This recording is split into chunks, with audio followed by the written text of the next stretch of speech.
जमाने की बात है, एक ताजिर था जो शहर से दूर एक गांव में रहता था। वो तिजारत के लिए रोजाना शहर जाता और मुख्तलिफ अशिया की खरीदो फरोख्त किया करता। तिजारत करने के लिए उसके पास एक गधा था।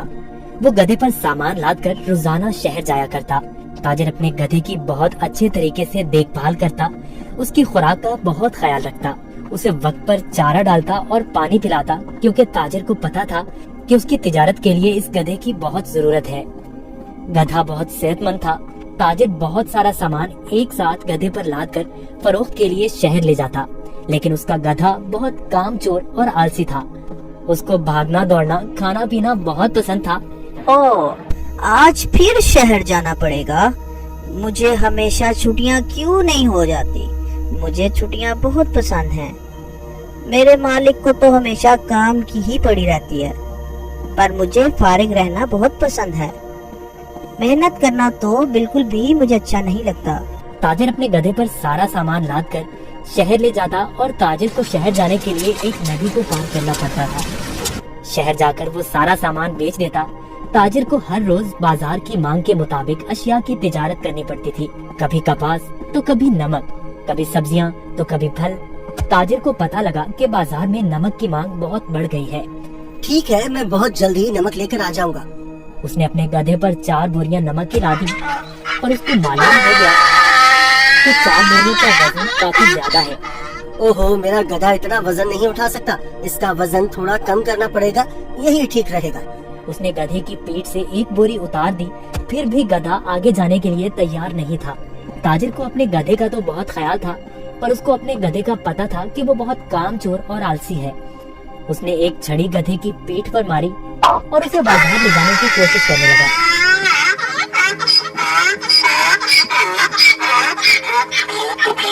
चलो, मुझे पता है तुम बहुत आलसी हो। तुम्हें शहर जाना बहुत जरूरी है, क्योंकि बाजार में इस वक्त नमक की बहुत मांग है।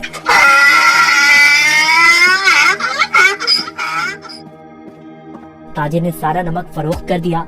ओहो, सच में बाजार में नमक की बहुत मांग है। ताजिर ने फिर रोज की तरह शहर में नमक फरोख्त करना शुरू कर दिया। गधे पर कभी 3 तो कभी 4 बोरियां लाद कर बाजार जाना पड़ता था, जिसकी वजह से गधा नाखुश था। पर वापसी पर गधा बिल्कुल खाली आता और बहुत खुश होता। रोज की तरह ताजिर ने फिर से 4 बोरी गधे की पेट पर लादी और शहर की तरफ निकल पड़ा। जब वो नदी के पास पहुंचा तो उसे पानी ज्यादा नजर आया। हमें बहुत ध्यान से आहिस्ता आहिस्ता चलना होगा ताकि हम पानी में कहीं गिर न जाएं। जैसे ही उन्होंने आधी नदी पार की, अचानक गधे का पाँव एक बड़े पत्थर से लगा और गधा फिसल गया और पानी में बैठ गया। ओहो, तुमने ये क्या किया? बोरियां तो अभी भी मेरी पीठ पर हैं, लेकिन मुझे इतना वजन महसूस नहीं हो रहा। ये एक जादुई नदी है। गधा इस बात से हैरान था कि नदी में फिसलने की वजह से उन बोरियों का सारा नमक नदी में घुल गया था और बोरियों में से नमक खत्म हो चुका था। इसकी वजह से गधे को वजन महसूस नहीं हो रहा था, क्योंकि बोरियों में नमक बचा ही नहीं था, सब खत्म हो चुका था। ओहो, मेरी सारी मेहनत जाया हो गई। मैं शहर जाकर क्या करूँगा? सारा नमक तो बह गया है। शुक्र है खुदा का, मेरा गधा तो सही सलामत है। गधे को कुछ नहीं हुआ। अब शहर जाने का कोई फायदा नहीं। मुझे अब घर जाना चाहिए। वाह, कोई वजन भी नहीं और काम भी नहीं। ये तो कमाल की नदी है। फिर अगले दिन ताजिर ने 4 बोरियां गधे की पीठ पर लाद दी और शहर की तरफ निकल पड़ा।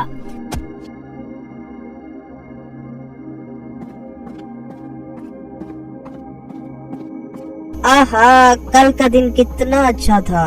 कोई काम भी नहीं करना पड़ा था। आज मुझे फिर काम करना पड़ रहा है। ठीक है, आज फिर से मैं आलसीपन दिखाता हूँ और अपना वजन कम करता हूँ। फिर तो मैं नदी से ही घर वापस जा सकता हूँ, कल की तरह। वो एक जादुई नदी है जो मेरा वजन कम कर देती है। वो कल की तरह आज भी मेरी मदद करेगी। ताजिर उस दिन गधे की चालाकी से बिल्कुल बेखबर था। रोज की तरह ताजिर अपने गधे के साथ इस नदी के पास पहुंचा तो गधा ताजिर से पहले ही इस नदी की तरफ जाने लगा। ताजिर ने उसे रोका। रुको रुको।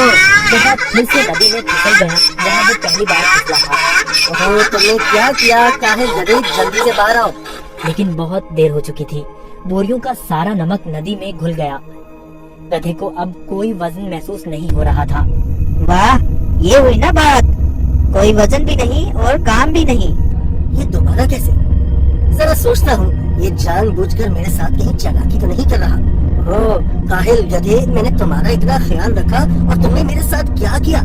इसे घर वापस ले जाता हूँ। मुझे पता है, अब देखो मैं तुम्हें कैसे सबक सिखाता हूँ। गधे ने सोचा, मैंने काम चोरी का ये अच्छा तरीका ढूंढा है, पर ताजिर का तो आज कुछ और ही जहन था। अगले रोज ताजिर ने गधे की पीठ पर 6 बोरियां रुई की लाद दी, लेकिन गधे को थोड़ा सा भी वजन महसूस न हुआ। ओहो, इतनी ज्यादा बोरियां? कोई मसला ही नहीं। शहर तक जाना किसने है? इस जादुई नदी तक तो जाना है बस। और वो शहर की तरफ जाने लगे। जब वो नदी के पास पहुँचे तो अचानक से गधा नदी पार करने लगा और उसी जगह पर फिसला जहाँ वो पहले फिसलता था। ताजिर बाहर खड़े होकर ये सब मंजर देख रहा था। ओहो, ये मेरी पीठ पर इतना वजन कहाँ से आ गया?